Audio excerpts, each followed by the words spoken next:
The air in the lawyer's office was stale, tasting of old paper and the bitter finality of things ending. Alara sat on a leather chair that was too large for her, its cold surface a stark contrast to the warmth that had been leached from her life. Across the polished mahogany desk, her mother-in-law, Eleanor, wore her grief like a fine, dark coat, a garment for public display, tailored and severe. Beside her, David, Liam's older brother, just looked uncomfortable, his eyes darting around the room as if searching for an exit. The lawyer, a man named Mr. Graves, whose name felt like a cruel joke, cleared his throat. He shuffled papers that represented the sum total of the life Alara had shared with Liam, a life that had ended too soon, on a rain-slicked road one Tuesday morning. "As you know," Mr. Graves began, his voice a dry rustle, "Liam's affairs were modest." Eleanor sniffed, a sharp, dismissive sound.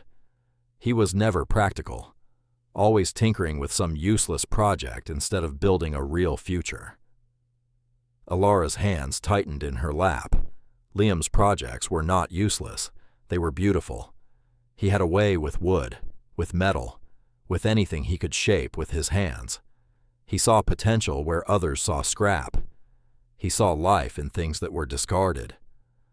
The marital apartment and its contents revert to the estate, which, as Liam's next of kin, is now under your purview, Eleanor, the lawyer continued, his gaze fixed on the older woman. He did not look at Alara.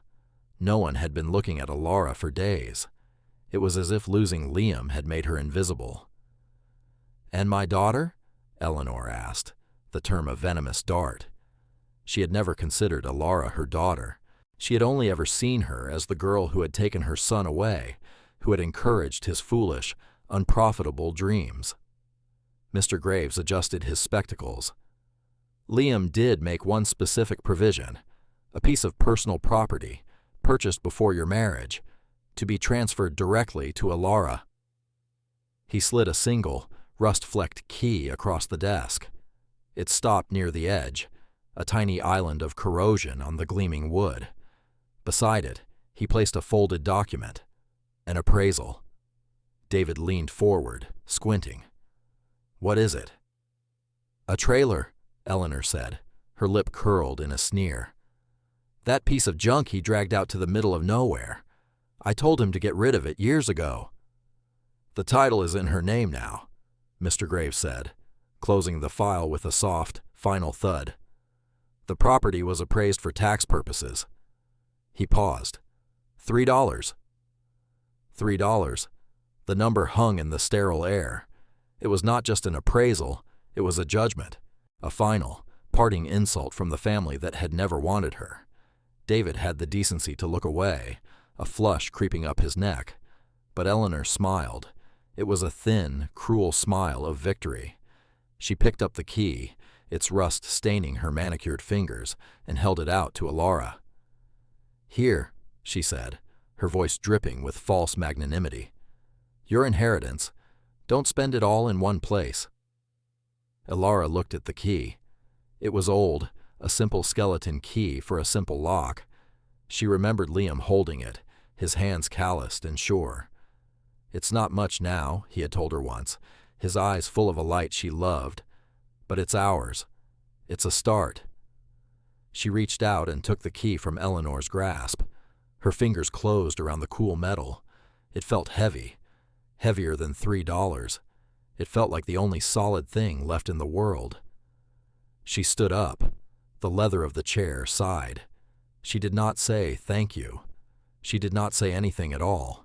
She turned and walked out of the office, the key clutched in her fist, the sound of Eleanor's quiet, triumphant laughter following her down the hall. The apartment was no longer hers. A notice was already on the door.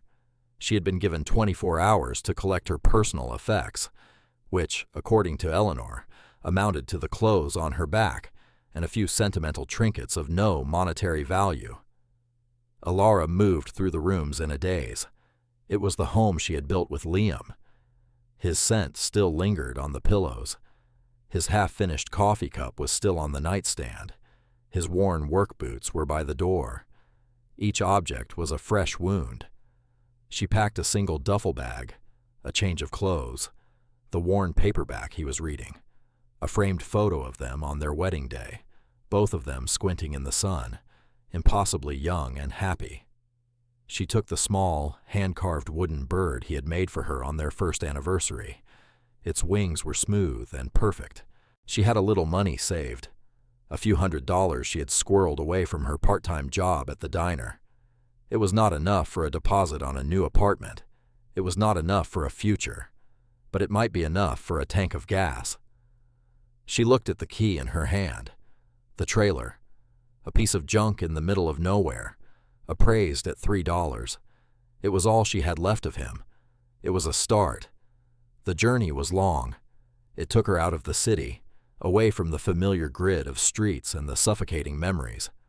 She drove for hours, the engine of her old, sputtering car a rhythmic counterpoint to the turmoil in her heart. The landscape slowly transformed. Skyscrapers gave way to suburbs, then to farmland, then to rolling hills thick with trees. She followed the hand-drawn map Liam had given her years ago, tucked inside a book. He had drawn it with a carpenter's pencil, the lines thick and sure, a smiling sun in the corner. Our place, he had written at the top. The paved highway turned into a county road, cracked and patched. The county road devolved into a gravel lane. Finally, the gravel lane ended at a dirt track, barely more than 2 ruts in the earth, overgrown with weeds. A faded wooden sign, half swallowed by ivy, pointed down the track. Blackwood Creek. Her car bounced and scraped over the uneven ground. Branches clawed at the windows. This was not a road to a home. This was a road to a forgotten place, a place where things were left to be reclaimed by the wild. Despair, cold and sharp, pricked at her. Eleanor was right. It was a piece of junk, a final foolish dream of a man who was gone. She almost turned back. But where would she go? She kept driving, the car groaning in protest. The track opened into a small clearing, and there it was. The trailer was worse than she had imagined. It was a vintage Airstream, or what was left of one. Its once gleaming aluminum skin was dull, dented, and streaked with years of grime. It rested on cinder blocks, listing slightly to one side.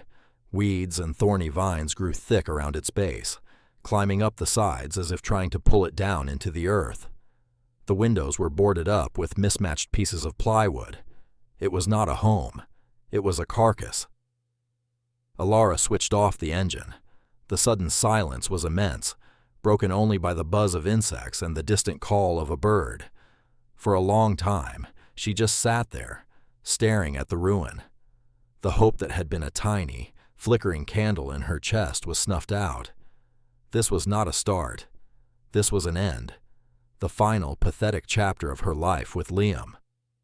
She got out of the car. The air was different here. It smelled of damp earth, of pine needles, of green, living things. It was clean. She walked slowly toward the trailer, her boots sinking into the soft ground. A squirrel chattered angrily from a high branch of a massive oak tree that overshadowed the clearing. The door was swollen in its frame, a piece of plywood nailed over its window. A heavy-duty padlock secured it. It looked impenetrable, but the key in her pocket was not for that lock. Liam had pointed to a small, almost invisible hatch near the bottom of the trailer, half hidden by a thick tangle of blackberry bushes. Emergency entrance, he'd grinned. In case I lose the main key. Which I do. A lot. She pushed aside the thorny branches, scratching her arms. There it was, a small, square metal plate with a keyhole. It was the lock for a toolbox, or a small safe. She slid the rusty key into the lock. It resisted, stiff from disuse. She wiggled it gently, putting a little pressure on it. With a loud, grating click, the lock turned.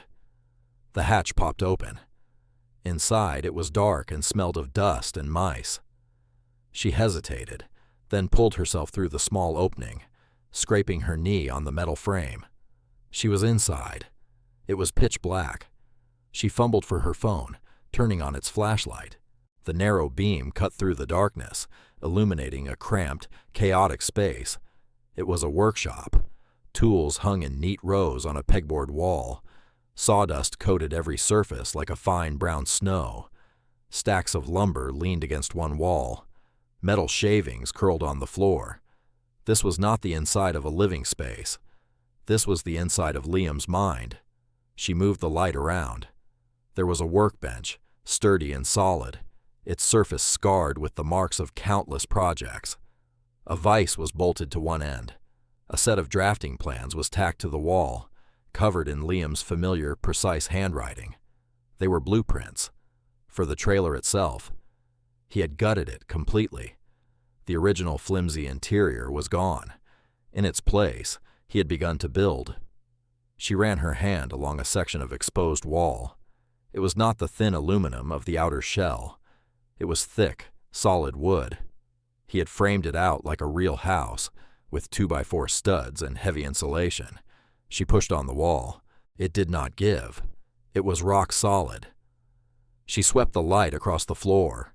Beneath the layer of sawdust, the floor was not linoleum or cheap plywood. It was hardwood, thick planks of what looked like oak, laid with breathtaking precision. They were unfinished, but they were beautiful. He had not been letting it rot. He had been rebuilding it, from the inside out. Awe pushed aside her despair. This was not a junk trailer. This was a secret. A project of immense love and labor. Eleanor had seen a derelict shell and valued it at $3. She had no idea what was inside. She had no idea who her son really was. Ilara stood in the center of the dusty, half-finished space, the beam of her phone's light dancing over the evidence of Liam's secret work. "A thing is not ruined," he used to say, "just because it is unfinished." A flicker of hope, stubborn and small, rekindled in her chest. She spent the rest of the day exploring. It was like piecing together a puzzle. The trailer was divided into sections. A small area at the front was framed for a kitchen. He had run plumbing lines, though they were not yet connected to anything. Copper pipes, gleaming and new, were coiled neatly on the floor. A space in the middle was clearly meant to be the living area. A large window, still covered in its factory plastic, leaned against the wall, waiting to be installed. It would look out over the creek that gave the area its name, which she could hear gurgling just beyond the trees. At the very back, a small, enclosed room was framed out. The bedroom. He had built a bed platform into the wall, with drawers underneath.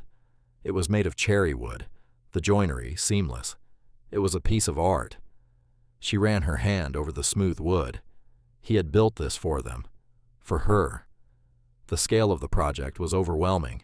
He had poured thousands of hours and thousands of dollars into this place. He had been working on it for years, in secret. Every weekend he had claimed to be going fishing or camping. He had been here, building their future. Why had he kept it a secret? From his family, she understood.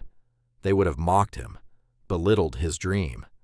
But from her, maybe it was meant to be a surprise, a grand reveal. "Look what I built for us." The thought was so painful it made her chest ache, a surprise he never got to give. As dusk settled, the trailer grew cold. She had no power, no water, no heat. She retreated to her car, eating a stale granola bar from her bag. She wrapped herself in a blanket from the back seat and tried to sleep, her head resting against the steering wheel. But sleep would not come. Her mind reeled with the discovery. The injustice of it all burned in her gut. Eleanor and David thought they had cast her out with nothing, with a final, humiliating gesture. They had no idea. They had given her the only thing that had ever truly mattered to Liam. They had given her his heart. The next morning, she woke up stiff and cold. The first priority was to make the place minimally habitable. She needed to get the boards off the windows, to let in the light. She needed to clean. She went back into the trailer, this time in the pale morning light filtering through the emergency hatch. She found a crowbar on Liam's pegboard. The tools were all high quality, meticulously cared for. Each one was in its designated spot, its silhouette outlined on the board. Organization, control. This was his sanctuary. She went outside and started on the main door. The plywood was thick, held in place by long screws. She wedged the crowbar behind it and pulled. The wood groaned and splintered. It took all her strength, but finally the board came away with a screech of protesting nails. Behind it was a beautiful door, solid oak, with a small, round window. Liam must have built it himself. She worked her way around the trailer, prying off the boards from the other windows. Light flooded the interior, illuminating the dust motes dancing in the air. It transformed the space. It was no longer a tomb. It was a room full of potential. With the windows clear, she could see the full extent of the filth. Years of accumulated dust, dirt, and leaves.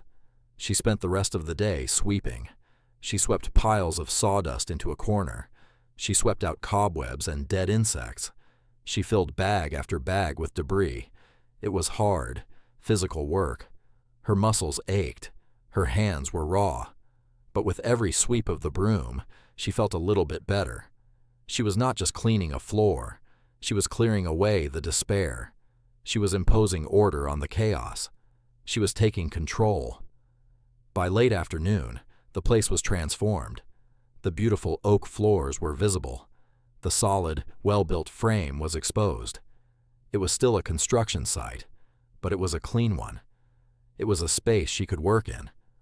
Her meager supply of food and water was running low. She had no choice but to go into the nearest town. She looked at Liam's hand-drawn map. The town was called Harmony Creek, a dot on the map about 5 miles away. She drove her sputtering car back down the dirt track and onto the county road. Harmony Creek was not much of a town. A single main street with a handful of storefronts. A general store, a post office, a diner, and a hardware store. It looked like a place that time had mostly forgotten. She parked in front of the hardware store. Blackwood Hardware, the sign read, in faded gold letters. A bell chimed as she pushed the door open. The inside smelled of metal, oil, and fresh-cut wood. It was a comforting smell. The aisles were narrow and crammed with everything from nails and screws to plumbing fixtures and paint. An older woman with a cloud of white hair pinned loosely on her head stood behind a massive wooden counter, reading a newspaper. She looked up as Alara entered, her eyes a startlingly bright blue. "Help you with something?" she asked, her voice warm. I need some cleaning supplies," Alara said, feeling suddenly shy and out of place. "And maybe some advice." The woman folded her newspaper. "New in town?" "Sort of. I'm staying out at the old Airstream on the creek." The woman's expression changed, a flicker of recognition, of sadness. "Liam's place," she said softly. It was not a question. "You must be Alara." Alara was taken aback. "How did you know?" "He talked about you," the woman said, a gentle smile touching her lips. "All the time. Said he was building a palace for his queen. I'm Martha, Ben's mother, the owner of this fine establishment." She gestured around the cluttered store. Tears pricked Alara's eyes. She had felt so utterly alone. To hear someone speak Liam's name with such warmth, to know that he had shared his dream with someone. It was a balm on a raw wound. "He was a good man, Liam," Martha continued, her voice gentle. "Quiet, kept to himself, but a good man. So much better than his family gave him credit for." She shook her head. "We were all so sorry to hear what happened. A real shame." "They gave me the trailer," Alara said, the words coming out before she could stop them. "They think it's worthless." Martha let out a short, sharp laugh. "Then they're bigger fools than I thought. That place is built better than my own house. Liam used only the best materials. Bought most of them right here. Paid cash every time. Said he didn't want a paper trail for his family to follow." It all started to make sense. The secrecy, the slow, methodical work. He was protecting his dream, protecting it for her. He was going to surprise me with it, Alara whispered. I know, Martha said. He was almost finished with the framing, was just starting to talk about wiring it up. She came around the counter and put a comforting hand on Alara's arm. Her hand was wrinkled and strong. You look like you could use a hot meal. The diner next door makes a decent pot roast. My treat. Over a plate of pot roast and mashed potatoes that tasted like heaven, Martha told her about Liam, about how he had first shown up in town years ago, a quiet young man with sad eyes, looking for a place to be alone, how he had bought the old, junked trailer and the small plot of land it sat on for a pittance. People thought he was strange, Martha said, sipping her iced tea. But I saw the way he looked at things, the way his hands knew what to do. He'd come into the store, hold a piece of wood like it was a holy relic. My husband was a carpenter. I know the type. He was an artist. She told Alara how Liam had helped people in town, how he had fixed Old Man Hemlock's roof after a storm, asking for nothing in return, how he had built new shelves for the church library. He was a quiet, unassuming part of the community, in a way his own family had never allowed him to be. His mother, Eleanor, Martha said, her voice tight with disapproval. She came through here once, years ago, looking for him, drove a big fancy car, looked at our town like it was something she'd scraped off her shoe, said Liam was wasting his life. I told her he was building one. After dinner, Martha helped Alara pick out supplies, buckets, sponges, heavy-duty cleaner, a camp stove and a canister of propane, a large water container. You'll need to get the well working, Martha said. There's a hand pump, but it probably needs a new gasket. Liam bought one a while back. Should be in the workshop somewhere. As Alara was paying, Martha gave her a steep discount, calling it a welcome to the neighborhood gift. She hesitated. Martha, did Liam ever leave anything here? For me? Martha thought for a moment. No, dear. He was very private about the trailer itself. Kept everything out there. She paused, a thoughtful look on her face. But he did have a habit. He was always writing in a little black notebook. Carried it everywhere. Said he was keeping track of his work, his measurements. But I saw him sometimes, just sitting and writing. Looked more like a diary to me. A notebook. Alara's heart beat a little faster. He was a careful man, Martha added. Methodical. If he had something important to say, he'd have written it down. And he would have put it somewhere safe, somewhere only you would find. Back at the trailer, the words echoed in her mind. Somewhere only you would find. She searched the workshop, her new lantern casting dancing shadows on the walls. She looked in every drawer of the workbench. She sifted through boxes of screws and nails. She ran her hands along the stacks of lumber. Nothing. She was exhausted, discouraged. She sat down on the unfinished cherrywood bed platform, the bare wood cold beneath her. She looked around the space, at the solid walls, the strong bones of the house Liam was building. He was so careful, so precise. Where would a careful, precise man hide his most important thoughts? Her eyes fell on the drafting plans tacked to the wall, the blueprints for the trailer. She had glanced at them before, but now she looked closer. They were covered in notes, measurements, calculations, material lists. But in the bottom right corner, separate from the technical notes, was a small, hand-drawn sketch. It was a drawing of the small wooden bird he had given her for their anniversary, the one she had in her duffel bag. Beneath the sketch was a single notation, a sequence of numbers, 3R7L 1R. It looked like a combination, but for what? There was no safe. She looked around the workshop again, her eyes scanning for anything that might have a combination lock. Nothing. She thought about the bird. He had carved it from a single block of maple. It was simple, elegant. She remembered him telling her about the wood, how he had found a fallen maple tree after a storm, and how he had spent weeks letting the wood cure before he touched it with a knife. She looked at the workbench. It was made of maple, a massive slab of it, 2 inches thick. It was the centerpiece of the workshop. She ran her hands along its surface, then down the side. Along the front edge, just below the surface, she felt it. A series of small, almost invisible dials set flush with the wood, the kind you might find on an old piece of luggage. 3 of them. Her breath caught. There were no numbers on the dials, just small, carved letters. She thought about the bird. He called it her aviary guardian. He was so sentimental. She turned the first dial, V, I. It clicked into place. The second dial, A, R, Y, click. The third, G, U, A, R, D, I, N, click. Nothing happened. Of course not. It was too simple. Liam was never that simple. He was clever. He loved puzzles. She looked back at the blueprints. 3 R7L 1R. It wasn't a combination. It was instructions. She looked at the workbench again. It was supported by 4 thick legs.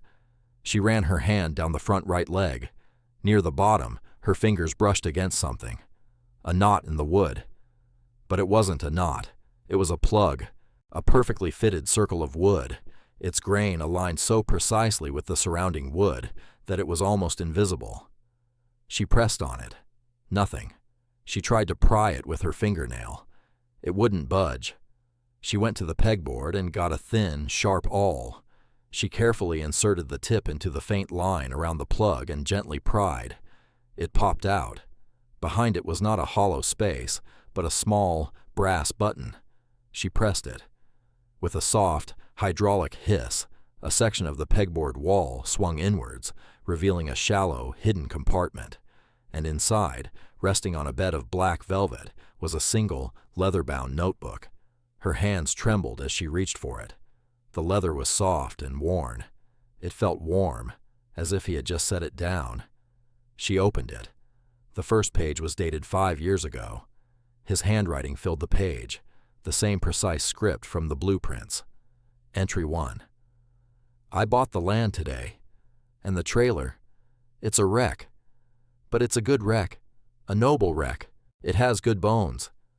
Eleanor would laugh if she saw it. David would say it's a waste of money. They don't see what I see. But Alara would. One day, she will. Alara sank to the floor, the notebook in her lap, and began to read. The notebook was his soul. It was a log of the work, yes. Detailed entries about the framing, the flooring, the challenges of running plumbing in such a tight space. But it was also a conversation, a long, running letter to her. Entry 17. Stripped the interior today. Found a mouse nest. They were living the high life. Felt bad evicting them. I imagine Alara would have built them a tiny mouse house as an apology. She has a softness I lack. It's the best part of her. Entry 42. Started on the floor. Oak. The best I could afford. I want her to walk on something solid. Something that will hold her. Something that will last. Entry 98. My mother called today. Asked why I was still single. Why I wasn't trying to get a real job. I told her I was busy. She doesn't understand that this is the most real work I've ever done. It's for Alara. Even though she doesn't know it yet. Even though I haven't even met her yet. Alara's breath hitched. She flipped back to the date. It was 3 years before they had met. He had been building this for a woman who was still just an idea, a dream. She read on, devouring the pages. He wrote about meeting her. Entry 157. I met her today. She was a waitress at a diner. She spilled coffee on me. She was so flustered, so apologetic. Her eyes are the color of moss after it rains. I think I'm in trouble. Entry 165. I asked her out. She said yes. I feel like a teenager. I didn't tell her about the trailer. It's not ready. It's not worthy of her yet. A thing isn't finished just because you start it. He wrote about their first date, their wedding, their small, happy life in the city apartment. And all the while, he was coming here, to this trailer, pouring his love and his labor into the walls. Entry 241. We were married today. I have never been this happy. Looking at her, I know that every hour I've spent here, every splinter, every scraped knuckle, has been worth it. This will be our home. A real home, away from my family, away from all the noise. Just us. The last entry was from the week before he died. Entry 312. The bed platform is finished. Cherry wood. It feels like silk. I can already imagine her sleeping here. The morning light coming through the window I'm going to install next weekend. It's almost ready. I'm almost ready to tell her. I bought a bottle of the cheap champagne she loves. We'll sit on the floor and I'll give her the key. The real key this time. Alara closed the notebook, holding it to her chest. The grief was a physical thing, a great, crushing weight. But now it was mingled with something else, a profound, aching love. He had not left her with nothing. He had left her with everything. If you've made it this far into Alara's story, hit subscribe, because what happens next is the part I've been waiting to tell you. The notebook became her Bible. It was her guide, her instruction manual, her connection to him. It contained not just his thoughts, but his plans, detailed sketches, lists of materials, step-by-step instructions for tasks he had not yet completed. He had laid it all out for her. It was as if he knew, somehow, that she would be the one to finish it. The next morning she woke with a new sense of purpose. The grief was still there, a constant, low hum beneath the surface. But now it was accompanied by a quiet, fierce determination. She would finish it. For him. For them. A thing is not ruined just because it is unfinished. She started with the well. Following the instructions in Liam's notebook, she found the spare gasket for the hand pump, exactly where he said it would be, in a small, labeled box. It took her 2 hours of wrestling with rusty bolts and consulting Liam's diagrams, but finally she fixed it. She primed the pump, her arms straining. For a moment nothing happened. Then a gurgle, a sputter, and then a stream of clear, cold water poured from the spout. It felt like a miracle. She drank deeply, the water tasting of stone and earth. She filled her container. She washed her face, scrubbing away the grime of the last few days. It was a small victory, but it was a victory. Progress. Small but real. Next she tackled the door. The heavy padlock Eleanor had sneered at was no match for a pair of bolt cutters from Liam's workshop. She cut through the thick metal shackle, and the lock fell to the ground with a satisfying thud. The real lock, the one Liam had installed in the oak door, was a beautiful, vintage brass mortise lock. The key for it was in the notebook, tucked into a small pocket in the back cover. She slid the key into the lock. It turned smoothly, silently. The door swung open. She could come and go now, like a person in a house. She spent the next week cleaning, a deep, thorough cleaning. She scrubbed the walls. She washed the windows inside and out. She swept and mopped the oak floors until they shone, their beautiful grain revealed from beneath the dust. With each task completed, she felt Liam's presence, his quiet pride, his steady hand guiding hers. The work was hard, but it was honest. It anchored her. It kept the darkness at bay. But she was running out of money. Her few $100s had dwindled to almost nothing after buying supplies. The trailer needed so much more. It needed wiring. It needed insulation. It needed the windows installed. It needed to be connected to a septic system, which Liam had designed but not yet built. She knew she needed a job. She drove back into Harmony Creek, her car rattling a little more ominously this time. She went to the diner where Martha had bought her a meal. A help wanted sign was taped to the window. The owner, a gruff but fair man named Sal, hired her on the spot. He was short-staffed, and she had experience. The work was familiar, tiring, but every dollar she earned was a dollar that could go into the trailer. Every tip was a screw, a wire nut, a foot of copper pipe. She fell into a new rhythm. Work at the diner in the evenings, work on the trailer during the day. She was always tired. Her body ached. But it was a good kind of tired. The tired of a body that has worked for something it believes in. The people of Harmony Creek were reserved, but kind.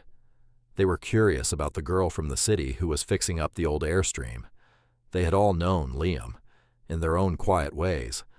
They respected him, and they extended that respect to her. One afternoon, a man she recognized from the hardware store showed up at the trailer. He was younger than Martha, with kind eyes and the same solid build as the workbench Liam had made. "You're Alara," he said. "I'm Ben, Martha's son." "I know," she said, wiping sawdust from her hands onto her jeans. "Your mother has been very kind to me." "She said you were working on this place alone," he said, looking around. His eyes, the eyes of a tradesman, took in the solid framing, the clean floors, the neat stacks of materials. "Liam did good work." "Yes, he did," she said, her voice thick with pride. "He also did me a good turn once," Ben said, kicking at a loose stone on the ground.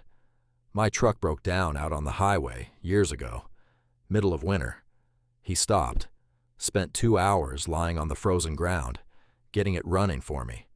Wouldn't take a dime, said to pay it forward." He looked at her. "I'm an electrician and a plumber.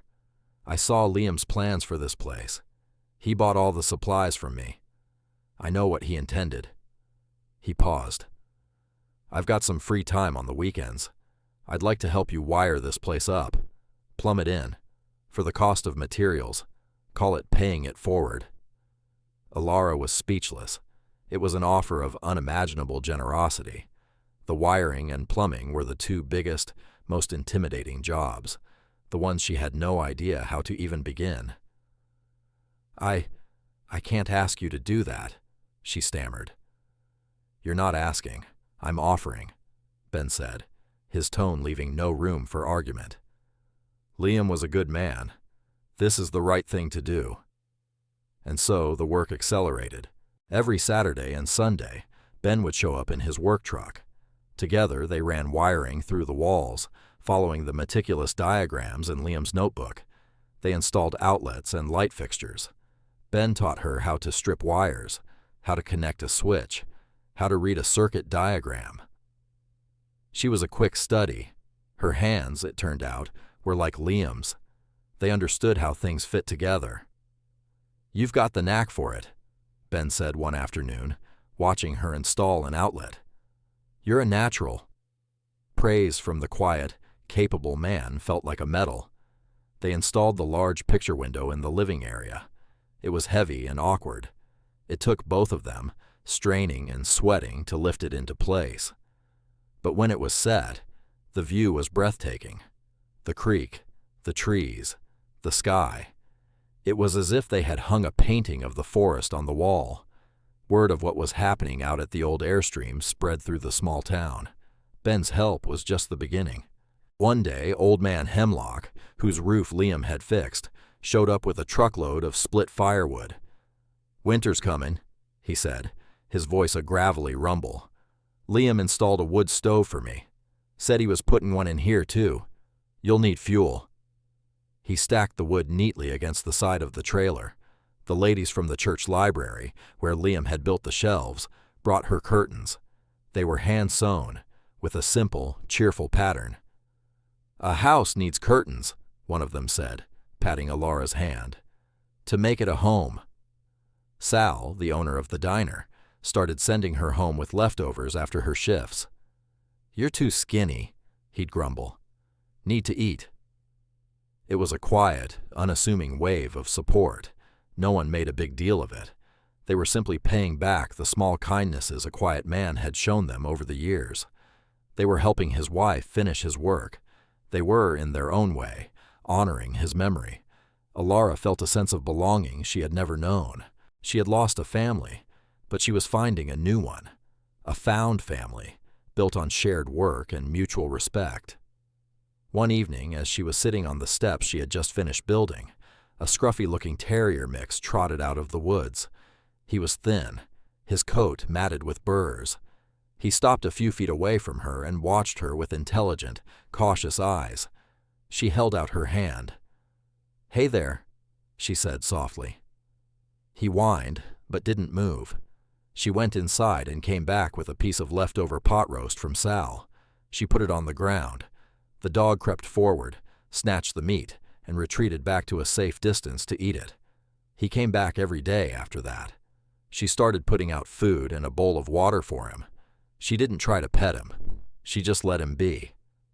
She learned from Liam's notebook that he had been feeding the stray for months. He had called him Buster. After a week, Buster was sleeping on a rag rug she had put out on the small porch. He was still wary, but he was there. A silent, scruffy companion, a living link to Liam. The trailer was starting to look like a home. The walls were insulated and covered with smooth birch plywood. The kitchen had a small sink with running water and a countertop Liam had made from a single piece of reclaimed bowling alley lane. The bedroom was a cozy, finished space. She had done it, or rather, they had done it. Liam, her, Ben, Martha, the whole town. The peace she had found was fragile, but it was real, and it was shattered one crisp autumn afternoon by the sound of an expensive car engine coming down her dirt road. Alara's heart went cold. She knew that sound. It was the sound of a world she had left behind. A sleek, black sedan, ridiculously out of place in the rustic setting, pulled into the clearing. It was dusty and scratched from the branches on the track. Eleanor got out of the passenger side. David got out of the driver's side. Eleanor looked at the trailer. Her eyes, which had last seen a derelict shell, widened in disbelief. The dull, dented aluminum was now polished to a soft gleam. The broken windows were replaced. The new oak door stood open. Smoke curled from a new stovepipe chimney. She saw the stacked firewood, the clean yard, the curtains in the windows. She saw a home, and her expression, which had been one of confident disdain, curdled into something ugly. Greed. "What have you done?" she demanded, her voice sharp. Alara stood up from the porch steps, Buster growling softly at her feet. She did not feel like the invisible grieving girl from the lawyer's office. She was standing on her own land, in front of the home she had helped build. "I'm finishing it," Alara said, her voice quiet but steady. "Finishing it? You've put money into this. Our money," Eleanor snapped. "It's my money," Alara corrected her. "From my job. And it's my property. You have the papers. It's in my name." David looked uncomfortable. He was looking at the trailer, at the craftsmanship. He, unlike his mother, had a glimmer of his brother's appreciation for things that were well made. He could see the quality. He could see the value. "There's been a mistake," Eleanor said, advancing toward the porch. "This property is clearly worth more than $3. The appraisal was fraudulent. We're here to take possession of it." "You can't," Alara said. "It's mine. You gave it to me." "We gave you a piece of junk," Eleanor shrieked, her carefully constructed composure finally cracking. "We were being generous. We didn't know it was this." "You didn't know Liam," Alara said softly. "You never knew him." "Don't you dare speak to me about my son," Eleanor hissed. "He wasted his life on this tin can, and you encouraged him." "He built a home," Alara said. Her voice didn't waver. "He built it with his own 2 hands, and you valued it at $3. That says everything." "We'll see you in court," Eleanor threatened, her face red with fury. "I'll have this place torn down for scrap." "No, you won't," Alara said. She went back inside the trailer and returned with the leather-bound notebook. She held it up. "This is Liam's journal," she said. "It details every hour of work, every dollar he spent. It's a record of his intentions. It's a last will and testament, in his own hand. He wanted me to have this place. He wanted me to finish it." David was staring at the notebook. He recognized the handwriting. He remembered his brother, always scribbling in a book like that. "It also details," Alara continued, her eyes locking with Eleanor's, "how he tried, over and over again, to share his passion with you. And how, over and over again, you mocked him for it. How you told him he was worthless. How you drove him away." Eleanor flinched as if struck. "There's a lawyer in town," Alara said, "and a whole community that knew and respected Liam. They saw him help people. They've helped me. They'll all testify to his wishes. You have no claim here. This is my home." Buster, sensing her resolve, let out a sharp bark. Eleanor stared at her, her mouth opening and closing.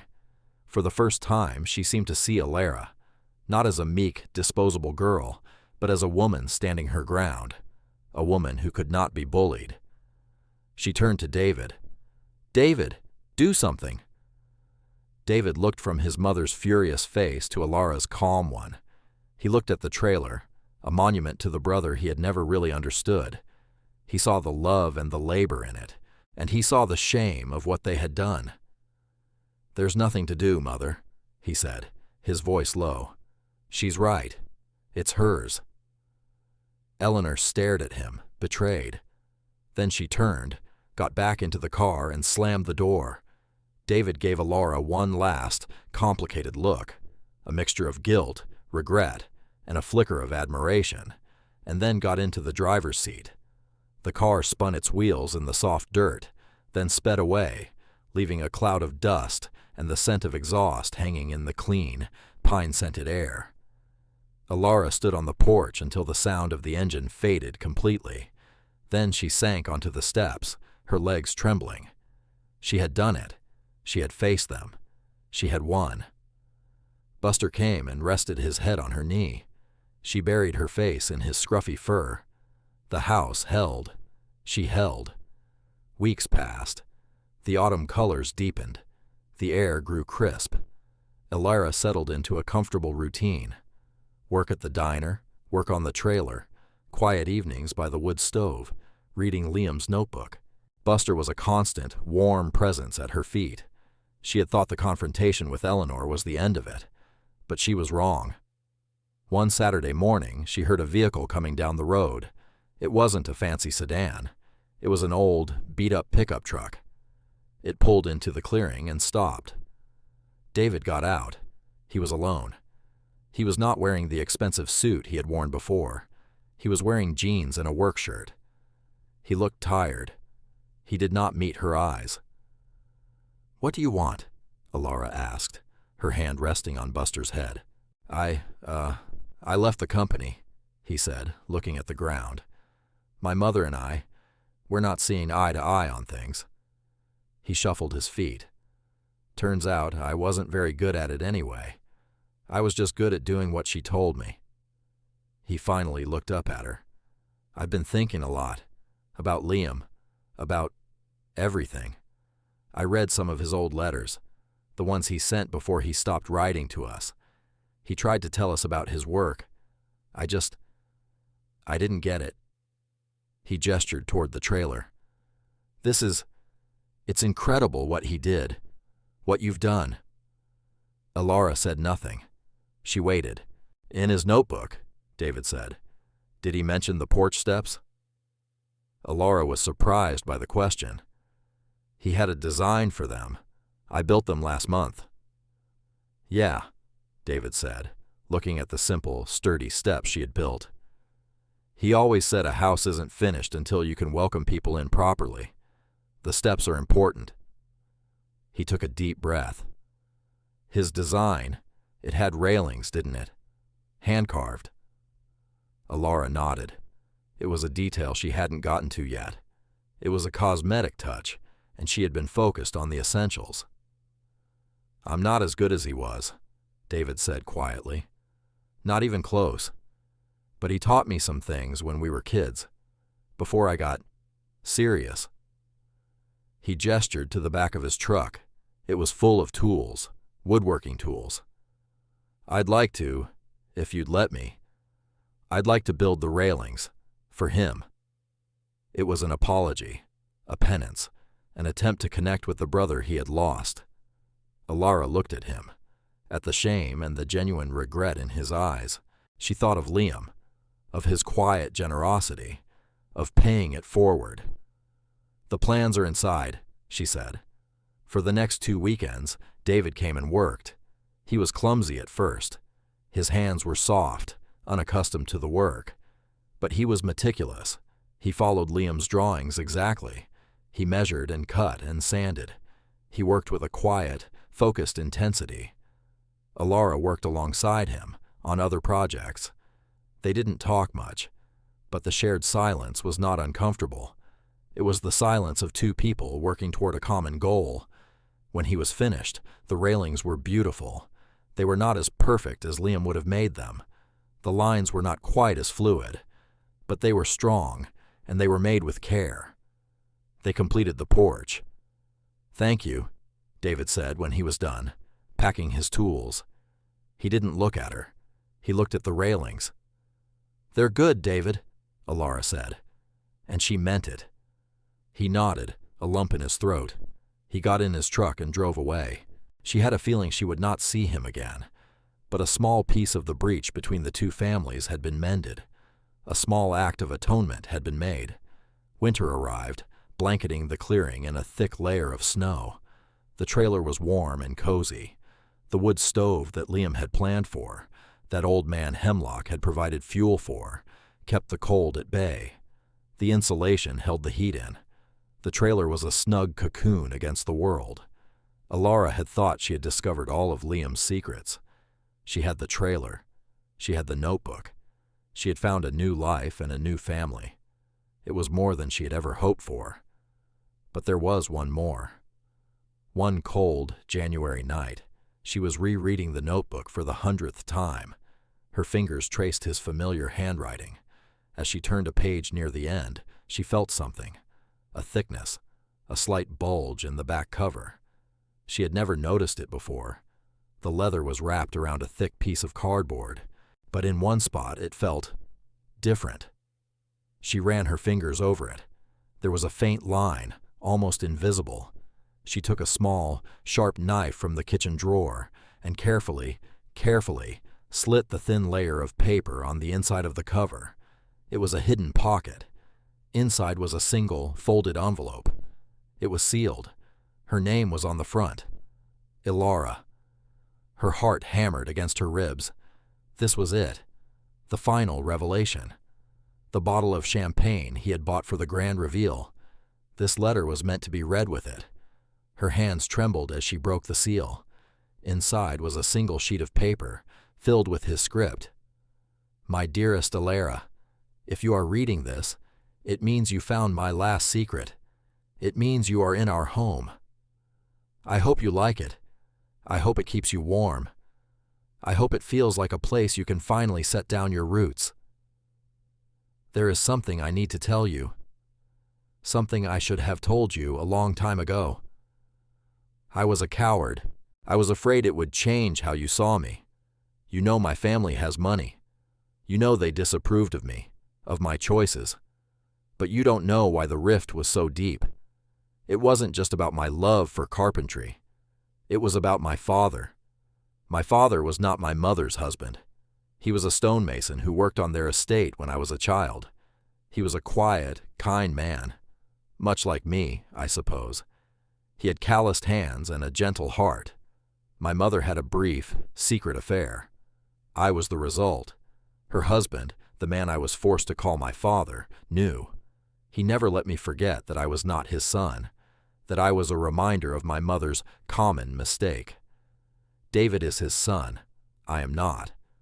That is why he was the heir, and I was the disappointment. My love for working with my hands, for building things, it came from my real father. My mother hated it. It reminded her of the man she had tried to forget, of the scandal she had buried.